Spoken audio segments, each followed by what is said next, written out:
सभी बच्चों को नमस्कार। हिंदी की क्लास में आप सभी का पुनः स्वागत है। आज हम अध्ययन करने जा रहे हैं तुलसीदास के साहित्य का, जिन्होंने अवधी भाषा में रामचरितमानस जैसा महाकाव्य लिखा और जिसके माध्यम से राम के पूरे जीवन चरित्र को उभार कर रख दिया। रामचरितमानस जिसमें 7 कांड हैं और इसमें लंका कांड के अंतर्गत लक्ष्मण मोर्चा और राम का विलाप, उसका अध्ययन हम करने जा रहे हैं। ये वो अवसर था जब लक्ष्मण को शक्ति बाण लग जाता है और वह मूर्छित हो जाता है।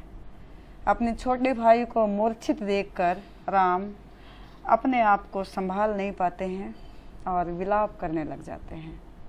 हनुमान उसे होश में लाने के लिए संजीवनी बूटी लेने गए हुए हैं।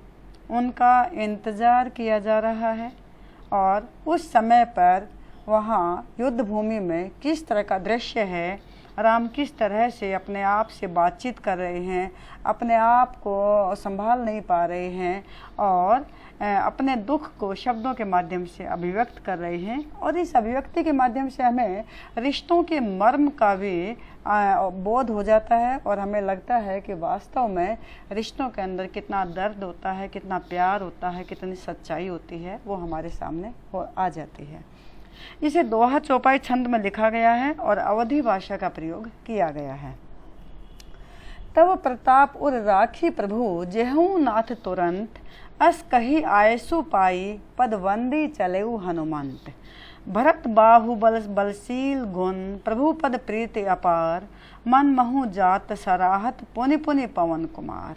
ये वो अवसर था जब हनुमान संजीवनी बूटी लाने के लिए गए हुए थे और जब उन्हें संजीवनी बूटी पहचान में नहीं आती है तो वे पूरा पहाड़ उठाकर आ जाते हैं। और रास्ते में जब भरत एक पहाड़ को उठाते हुए किसी प्राणी को देखते हैं तो वे उसे बाण मारकर नीचे उतार लेते हैं। तब हनुमान उन्हें पूरी सच्चाई बताते हैं कि वह किस लिए इस पहाड़ को लेकर जा रहा है और किस तरह राम और रावण के बीच में युद्ध हुआ और लक्ष्मण को शक्ति बाण लग गया है और वह मूर्छित हो गया है और उसे ही होश में लाने के लिए वह संजीवनी बूटी लेकर जा रहा है।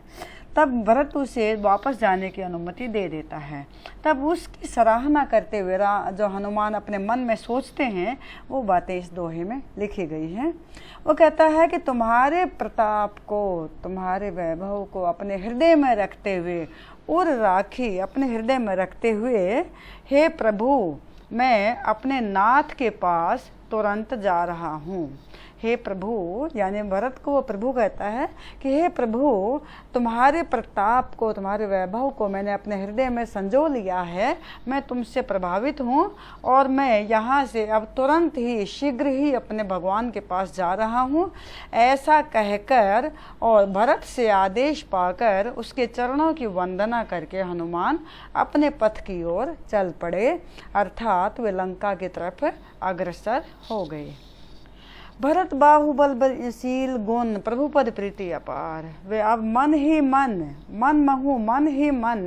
हनुमान भरत के बाजुओं का बल, उसका स्वभाव, उसके गुण और प्रभु के पैरों में प्रभु के प्रति उसकी अपार प्रीति का, अपार प्रेम का के सराहना करते हुए जा रहे थे।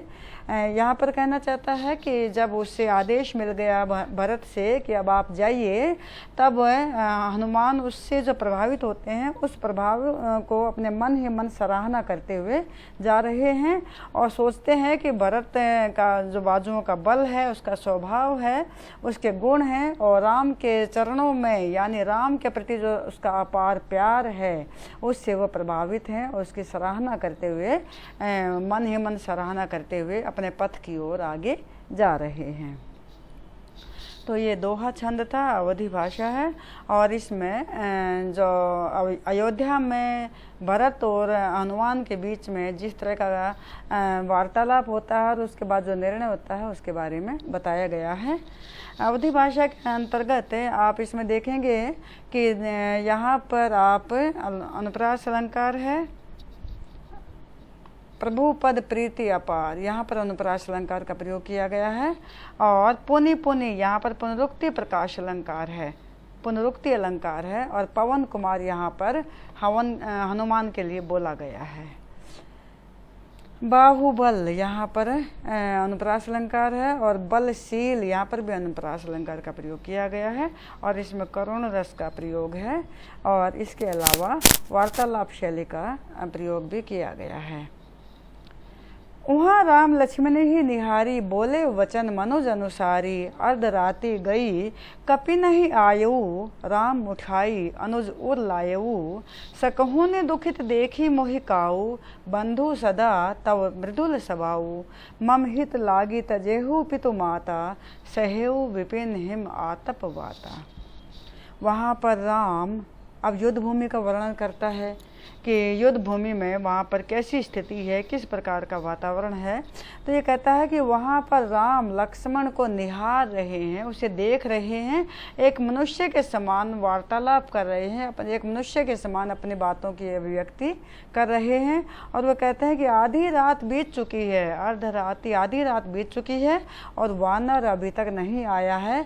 ऐसा कहते हुए राम ने अपने छोटे भाई को उठा करके हृदय से लगा लिया, अपने गले से लगा लिया। उर यानी कि हृदय से लगा लिया। एक देखिए उर यहाँ पर भी आया था और एक उर यहाँ पर आया है, यानी कि यहाँ पर कहना चाहता है कि राम अपने छोटे भाई को लगातार देखे जा रहे हैं और उन्हें ऐसा लगता है कि वह उससे बिछड़ जाएगा, क्योंकि वह अभी जो हनुमान उसके आने की प्रतीक्षा की जा रही है वह उपस्थित नहीं हो पाया है।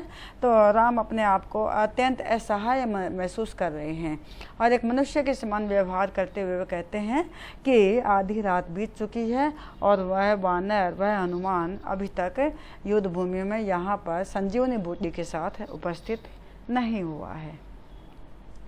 सकहु ने दुखित देखी मोहि काऊ, बंधु सदा तो मृदुल सबाऊ। बंधु हे भाई, हे लक्ष्मण, तुम तो सदा से ही कोमल स्वभाव वाले रहे हो, तुम मुझे कभी भी दुखी नहीं देख सकते हो, तुम हमेशा ही मुझे सुखी देखना चाहते हो, तुम हमेशा ही मेरा भला चाहते हो, क्योंकि तुम अत्यंत कोमल स्वभाव वाले व्यक्ति हो। मेरे हित के लिए ही, मम हित, मेरे हित के लिए ही तुमने अपने माता पिता का त्याग कर दिया और मेरे साथ वन में आकर के, विपिन वन में आकर सर्दी गर्मी और आंधी तूफान को सहन करने के लिए तैयार हो गए। तुमने अपना जो ऐशो आराम था, तुमने जो अपने सुख के दिन थे, वो भी मेरे साथ वन में बिताने के लिए न्यौछावर कर दिए। अर्थात हर तरह के वातावरण में, चाहे सुख है दुख है, तुम मेरे साथ रहते हो और मेरे लिए ही तुमने अपने माता पिता का त्याग भी कर दिया और यहाँ पर वन में आकर के तुम सर्दी गर्मी आंधी तूफान सब कुछ सहन करते हुए आ रहे हो। हिम यानी कि सर्दी, आतप यानी धूप, वातामा यानी कि आंधी तूफान, यानी कि तुम मेरे साथ यहाँ पर हर तरह के दुख को एक साथ सहन कर रहे हो।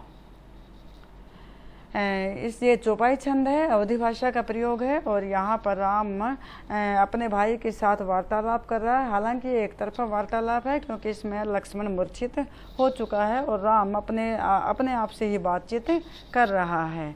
तो इसमें आप देख सकते हैं कि करुण रस का प्रयोग है, अवधी भाषा है, चौपाई छंद है, करुण रस का प्रयोग है और अपने संबोधन शैली है। इसके अलावा आप देख सकते हैं कि मनुज अनुसारी, यहाँ पर मनुज के अनुसार यानी कि मनुज के समान उपमा अलंकार का प्रयोग किया गया है। और दुखित देखी यहाँ पर अनुप्रास अलंकार है, यहाँ उपमा अलंकार था उधर मनुज अनुसारी में, और यहाँ पर आप अनुप्रास अलंकार का प्रयोग देख सकते हैं। और इसके अलावा जो कवि है यहाँ पर एक दो भाइयों के बीच में किस तरह से प्यार भरा रिश्ता होता है उसे भी उजागर करने का प्रयास करते हैं। इसके साथ साथ लंका में किस तरह से जो राम है और लक्ष्मण है उनके बीच में जो रिश्ता है उसको भी उजागर कर रहे हैं।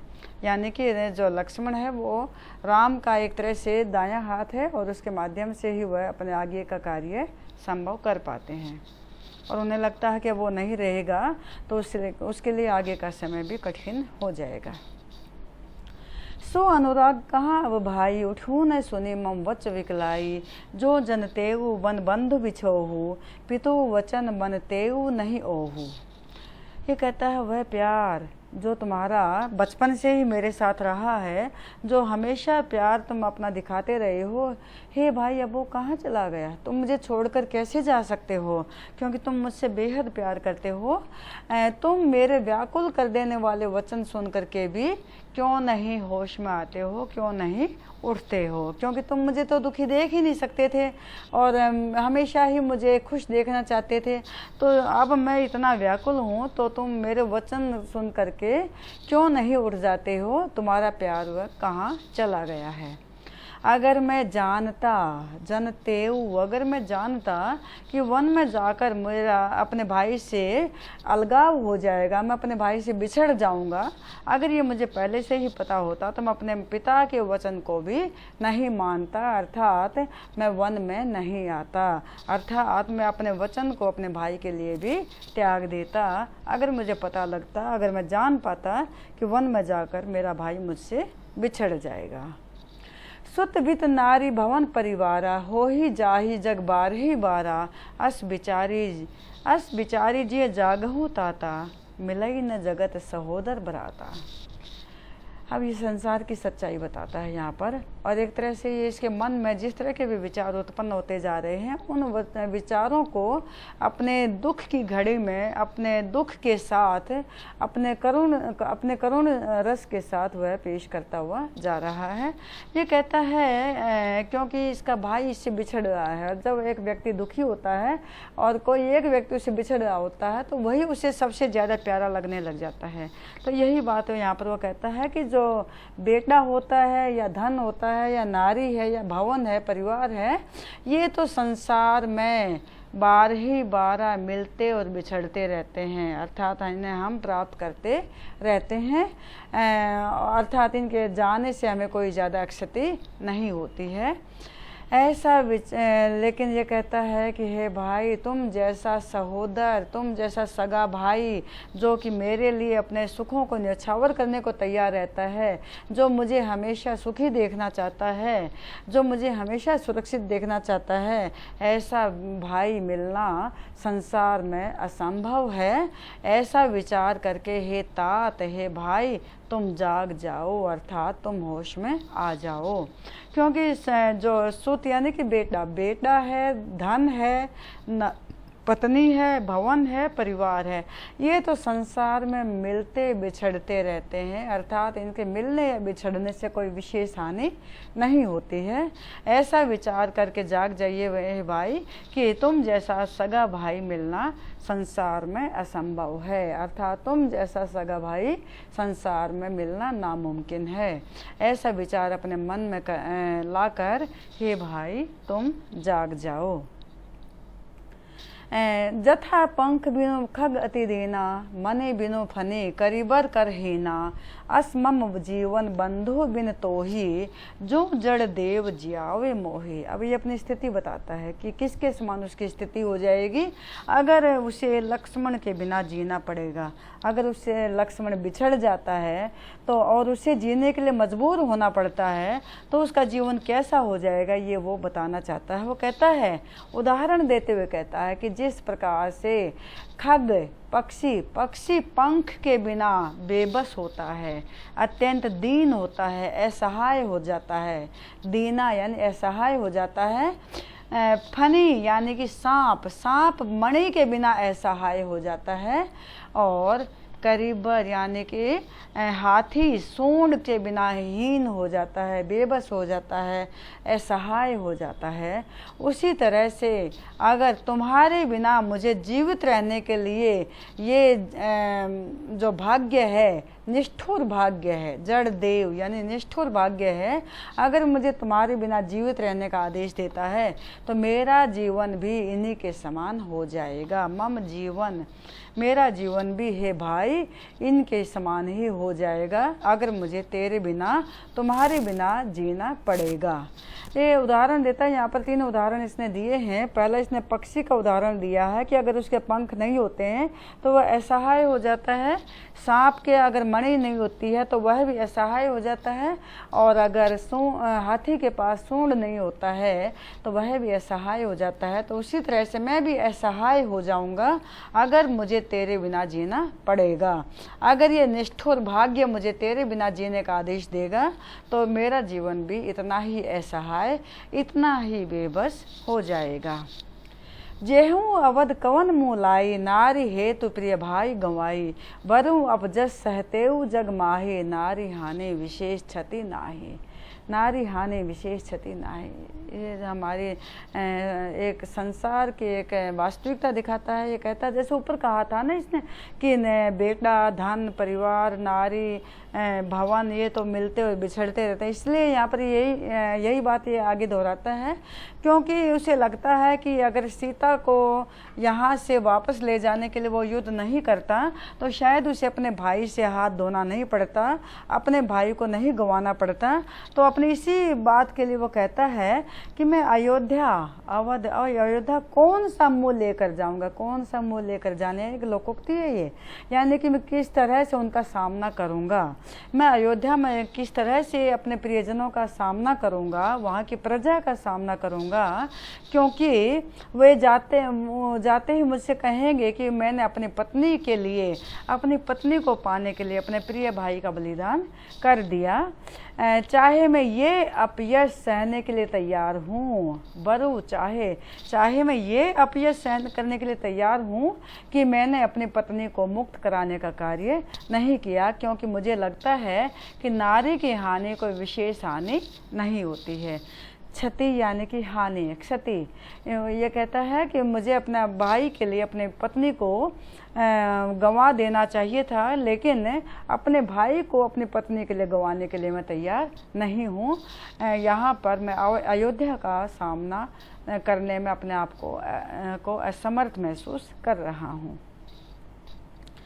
अब अपलोकु सोकु सुत तोरा, सही निठुर कठोर उर मोरा। निज जननी के एक कुमारा, तात तासु तुम प्राण अधारा। अब ये कहता है कि अब मेरा मन, मेरा हृदय अत्यंत निष्ठुर और कठोर होकर इस दुख को सहन करेगा कि मैं संसार में अपने भाई को गंवाने का अपयश पा चुका हूँ। अर्थात मुझे अपयश मिल चुका है कि मैंने अपने बेटे के समान अपने भाई को गंवा दिया है, और मेरा कठोर हृदय इस बात को हमेशा सहन करता रहेगा। तुम अपनी माता के एकमात्र ऐसे कुमार थे जो कि उसके प्राणों के आधार थे। अर्थात तुम्हारी माँ तुम्हारे लिए जिंदा थी, तुम्हें बेहद प्यार करती थी, और ऐसे पुत्र को मैंने यहाँ पर ला करके बलिदान कर दिया है। और यह क्योंकि उन्होंने तुम्हारा हाथ मुझे यह कहकर सौंपा था कि क्योंकि उसे लगता था कि मैं हर प्रकार से उसके लिए, तुम्हारे लिए सुखदायक हूँ, तुम्हारा हितकारी हूँ, तुम्हारे हर कार्य में मेरा जो समर्थन है वह इस तरह से है कि तुम्हारा हर कार्य सही होगा, तुम हमेशा खुश रहोगे। यह जानकर ही उन्होंने तुम्हारा हाथ, पानी यानी कि हाथ, तुम्हारा हाथ मेरे हाथ में सौंप दिया था, अर्थात तुम्हें भी वन में जाने की आज्ञा दे दी थी। उत्तरो काहू देहू ते ही जाई। ये कहता है कि अब मैं वहाँ जाकर उन्हें क्या उत्तर दूंगा। हे भाई, तुम उठ कर के मुझे समझाते क्यों नहीं हो कि मैं अब तुम्हारी माँ को जा कर के क्या उत्तर दूंगा। हाँ, अब ये कहा जाता है कि ये जो रामचरितमानस है, यानी कि जो राम की कथा है, ये भगवान शिव उमा को सुना रहे हैं, और एक तरह से बताना चाहते हैं कि वे भगवान होकर के भी जब धरती पर अवतार लेते हैं तो किस तरह से एक मनुष्य के समान व्यवहार करते हैं, और एक तरह से अपने भक्तों को इस बारे में संदेश भी देते हैं कि हमें रिश्तों को कैसे निभाना चाहिए। अब ये कहता है कि बहुविधि सोचत सोच विमोचन, सोच विमोचन यानी कि सोच से मुक्ति देने वाले राम अनेक प्रकार से सोच रहे हैं। अर्थात जिस राम को लोग सोच विमोचन कहते हैं, सोच से मुक्ति, चिंता से मुक्ति देने वाला कहते हैं, वही राम यहाँ पर एक मनुष्य की तरह व्यवहार करते हुए अनेक प्रकार से चिंता मग्न है और अपनी स्थिति के बारे में विचार विमर्श कर रहा है। सर्वत सलील राजीव दल लोचन, उसके आँखों से आंसू बह रहे हैं, सर्वत बह रहे हैं, सलील आंसू रूपी पानी यानी कि उसके आँखों से आंसू बह रहे हैं। राजीव, आँखें किस प्रकार के हैं? राजीव दल लोचन यानी कि कमल रूपी आँखों से, कमल रूपी आँखों से लगातार आंसू बहते चले जा रहे हैं। और शिव कहता है कि हे उमा, राम अखंड हैं, अर्थात भगवान हैं, वे अखंड हैं और एक अपने भक्तों पर कृपा करने के लिए एक मनुष्य के समान व्यवहार कर रहे हैं। भक्त कृपालु, क्योंकि वो अपने भक्तों पर कृपा करना चाहते हैं, इसीलिए वे एक मनुष्य के समान व्यवहार कर रहे हैं। वो कहते हैं कि यहाँ पर उमा को संबोधित करके शिव कहते हैं कि राम जिसे सभी व्यक्ति एक चिंता मुक्त करने वाला समझते हैं, ऐसे राम धरती पर अवतार लेकर के अनेक प्रकार की चिंताओं में मग्न हैं। उनकी कमल रूपी आँखों से लगातार आंसू बहते चले जा रहे हैं और वो कहते हैं कि वह केवल ऐसा कार्य अपने भक्तों पर कृपा करने के लिए ही कर रहे हैं, क्योंकि उन्होंने एक मनुष्य के रूप में अवतार लिया है। अब आप देखेंगे कि यहाँ से लेकर यहाँ तक ये पूरा चौपाई छंद है। चौपाई छंद है, अवधी भाषा का प्रयोग है और करुण रस है। इसके साथ साथ यहाँ पर आप इसको देखते हैं कि संगीतात्मकता है और तुकबंदी है, अंत में तुकबंदी का भी प्रयोग किया गया है। इसके अलावा यहाँ पर करुण रस का प्रयोग होते हुए संबोधन शैली का भी प्रयोग किया गया है। आप देख सकते हैं कि यहाँ पर उदाहरण अलंकार का प्रयोग किया गया है। यहाँ उदाहरण अलंकार का प्रयोग है और ये सांसारिक एक वास्तविकता बताई है कि सब कुछ मिल जाता है, लेकिन सगे भाई जैसा व्यवहार करने वाला व्यक्ति नहीं मिलता है। इसके अलावा आप यहाँ देख सकते हैं रूपक अलंकार है। राजीव दल लोचन, लोचन यानी कि आँखें, यहाँ पर रूपक अलंकार का प्रयोग किया गया है। ठीक है, तो इसके बाद आगे देखते हैं। अब ये सोरठा छंद है। प्रभु प्रलाप सुनि कान विकल भय बानर निकर, आई गयु हनुमान जिमि करुणा मह वीर रस। प्रभु प्रलाप सुने कान, प्रभु प्रलाप यानी कि भगवान राम के प्रलाप को सुनकर के, प्रलाप होता है जब हम दुख की अधिकता में ही अपने मुंह से अनेक प्रकार के वचन निकालने लग जाते हैं, जिसमें इससे कुछ वचन, कुछ बातें निरर्थक होती हैं, यानी कि हम अपने शब्दों पर काबू नहीं पा सकते हैं। तो ऐसे वातावरण वहाँ पर हो गया है। तो वो कहते हैं कि प्रभु का प्रलाप सुन करके सारे वानरों का समूह व्याकुल हो गए, व्याकुल हो गया है। प्रभु राम का प्रलाप सुन करके, उनके करुण स्वर सुन करके, उनके करुण शब्द सुन करके वानरों का समूह अत्यंत व्याकुल हो गया। इसी बीच, इसी मध्य वहाँ पर हनुमान आ जाता है और ऐसा लगता है कि जैसे करुण रस के बीच में वीर रस का आगमन हो गया हो। क्या कहना चाहता है इसके माध्यम से? यानी कि क्योंकि अभी तक यहाँ पर आप देख सकते हैं कि करुण रस था, यहाँ पर प्रभु प्रलाप कर रहे थे, विलाप कर रहे थे और लगातार अपने भाई के दुख में रोते चले जा रहे थे। लेकिन क्योंकि यहाँ पर अब संजीवनी बूटी आ गई है, हनुमान आ गया है, तो संजीवनी बूटी आ गई है और संजीवनी बूटी आने का तात्पर्य है कि अब लक्ष्मण ठीक हो जाएगा और ठीक होने के बाद उनकी विजय निश्चित है। तो करुण रस के बीच में यहाँ पर वीर रस का आगमन हो गया है। ये अवधी भाषा का प्रयोग है, सोरठा छंद है और यहाँ पर दो रस हैं। ऊपर वाली पंक्ति में करुण रस है, नीचे वाली पंक्ति में वीर रस है। और इसके अलावा आप अनुप्रास अलंकार आप यहाँ पर देखते हैं और इसके अलावा आप यहाँ पर उपमा अलंकार का प्रयोग भी देख सकते हैं। करुण रस के बीच में ऐसा लगा जैसे कि करुण रस के बीच में वीर रस का आगमन हो गया हो, तो यहाँ उपमा अलंकार का भी प्रयोग किया गया है। हर्षि राम भेटेऊ हनुमाना, अति कृतज्ञ प्रभु परम सुजाना, तुरंत वैद तब किन्हीं उपाई, उठी बैठे लक्ष्मण हर्षाई। क्या बात है, देखिए जरा यहाँ पर राम हर्षित हो जाते हैं, खुश हो जाते हैं और हनुमान का स्वागत करते हैं। बहुत खुश हो जाते हैं क्योंकि उन्हें लगता है कि अब लक्ष्मण ठीक हो जाएगा, तो वे खुश हो जाते हैं और लक्ष्मण का और हनुमान का स्वागत करते हैं और अति कृतज्ञता उसके प्रति महसूस करते हैं, क्योंकि प्रभु राम अत्यंत चतुर व्यक्ति हैं, सुजान व्यक्ति हैं, बहुत ही अच्छे व्यक्ति हैं और वे अपनी कृतज्ञता हनुमान के प्रति व्यक्त करते हैं। और जब संजीवनी बूटी आ गई है तो तुरंत ही सुषेण वैद्य ने उपचार किया, किन्हीं उपाय उपचार किया और उनके उपचार करते ही लक्ष्मण खुश होते हुए ठीक हो गए, अर्थात वे पूरी तरह से होश में आ गए और सभी जगह पर प्रसन्नता की लहर छा गई। हृदय लाई प्रभु भेटेऊ भ्राता, हर्षे सकल भालो कपि भ्राता, कपि पुनि वैद तहाँ पहुँचावा, जेहि विधि तभी ताहि लही आवा।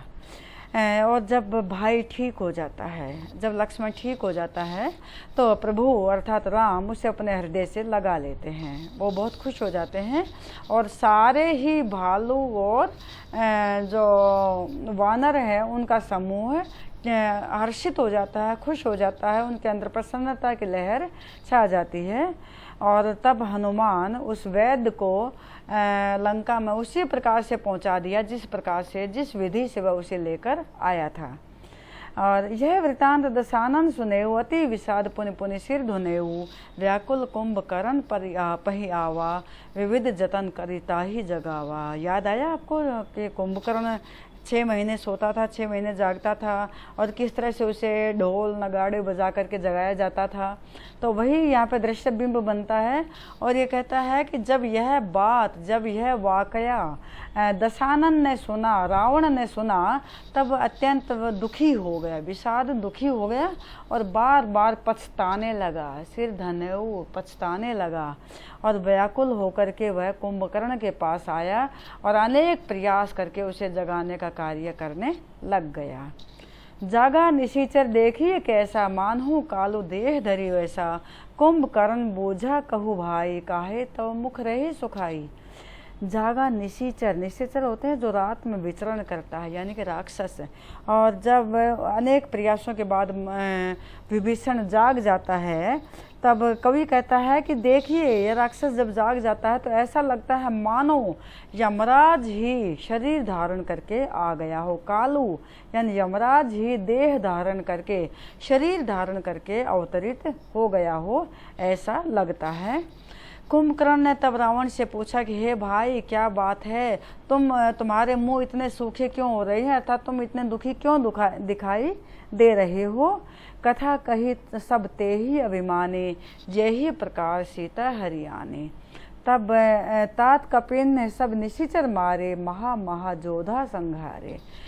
तब उस अभिमानी यहाँ पर किसके लिए प्रयोग है, रावण के लिए प्रयोग है। तब उस रावण ने सारी कहानी सुनाई, सारी कथा कह दी कि किस प्रकार से वह सीता का अपहरण करके लाया था। और वो कहता है कि हे तात यानी कि हे भाई, उन वानरों ने सारे राक्षस मार दिए और महान योद्धा युद्ध भूमि में मरे पड़े हैं, अर्थात वे स्वर्ग सिधार गए हैं। अब वो यहाँ पर बताता है कि कौन कौन हमारे बीच में से जा चुके हैं। वो कहता है दुर्मुख यानी कड़वे वचन बोलने वाला, सुर रिपु यानी कि देवताओं का शत्रु, मनुज आहार यानी कि मनुष्यों को खाने वाला, भट्ट अतिका यानी कि बड़े शरीर वाला, अकंपन भारी यानी कि जो महान योद्धा थे वे सारे ही युद्ध भूमि में स्वर्ग सिधार चुके हैं, मर चुके हैं। अपर महोदर आदि यानी कि महाउदर यानी कि बड़े पेट वाला आदि वीर अब हमारे बीच में नहीं हैं। सारे समर होता है युद्ध भूमि में सारे रणधीर जो कि धैर्य से युद्ध करते थे वे सभी वहाँ पर मृत्यु के लोक में पहुँच चुके हैं, सभी वहाँ पर मरे पड़े हैं। तो आप देख सकते हैं यहाँ पर अवधि भाषा का प्रयोग है, चौपाई छंद है और तुकबंदी है, संगीतात्मकता है, इसे गाया भी जा सकता है। और इसके अलावा संबोधन शैली है, आपस में वार्तालाप किया जा रहा है। और आप देखेंगे कि इसमें करुण रस भी का भी प्रयोग है, और क्योंकि यहाँ पर एक वीरता की झलक भी मिलती है, तो वीर रस का भी प्रथम जो 2 पंक्तियाँ वहाँ पर हमें देखने को मिलता है। इसके अलावा आप देखेंगे कि उत्प्रेक्षा अलंकार है, यहाँ पर मानहु यानी कि उत्प्रेक्षा अलंकार का प्रयोग भी किया गया है। पुनि पुनि यहाँ पर पुनरुक्ति प्रकाश अलंकार का प्रयोग किया गया है। और इसके अलावा यहाँ पर देखिए एक नामावली पेश की गई है कि कौन कौन से वीर यहाँ पर मारे गए हैं। और इसके अलावा अनुप्रास अलंकार तो आप वैसे भी देख सकते हैं कि हर जगह मिल ही जाता है कहीं ना कहीं पर, जैसे कि प्रभु परम, यहाँ पर अनुप्रास अलंकार का प्रयोग है। और इसके अलावा आप देख सकते हैं कि महा यहाँ पर पुनरुक्ति अलंकार है। और इसके अलावा आप अनुप्रास अलंकार कथा कही, यहाँ पर भी अनुप्रास अलंकार का प्रयोग किया गया है। अब आगे चलते हैं। अंतिम ये दोहा है। सुने 10 कंधर वचन तब कुंभकर्ण बिलखान, जगदम्बा हरि आने अब 60 चाहत कल्याण। अपने मन में सोचता है, वो कहता है वो अपने मन में सोचता है क्योंकि उसने 10 कंधर यानी कि जो रावण है उसे ही दशानन भी कहा गया है, उसे ही अभिमानी भी कहा गया है, उसे ही 10 कंधर भी कहा गया है। तो यहाँ पर रावण को के वचन सुन करके कुंभकर्ण अपने आप पर काबू नहीं रख पाए और वे रोने लगे। और वे सोचते हैं कि जगदम्बा यानी कि जगत की अम्बा यानी कि जगत की माँ का अपहरण करने के बाद, हे सठ, हे दुष्ट, तुम अपना कल्याण चाहते हो, अर्थात तुमने अत्यंत ही अनैतिक कार्य किया है और उसके बावजूद तुम कल्याण कैसे चाह सकते हो, तुम अपना हित कैसे सोच सकते हो। तो ये दोहा छंद है, अवधि भाषा का प्रयोग है। और इसके अलावा 10 कंधर यहाँ पर रावण के लिए प्रयोग किया गया है, तुकबंदी का भी प्रयोग है। और विरोधाभास अलंकार है यहाँ पर, यानी कि अपहरण करके अपना कल्याण चाहना, यानी कि विरोधाभास अलंकार का भी प्रयोग किया गया है। और एक तरह से यहाँ पर करुण रस का भी प्रयोग किया गया है।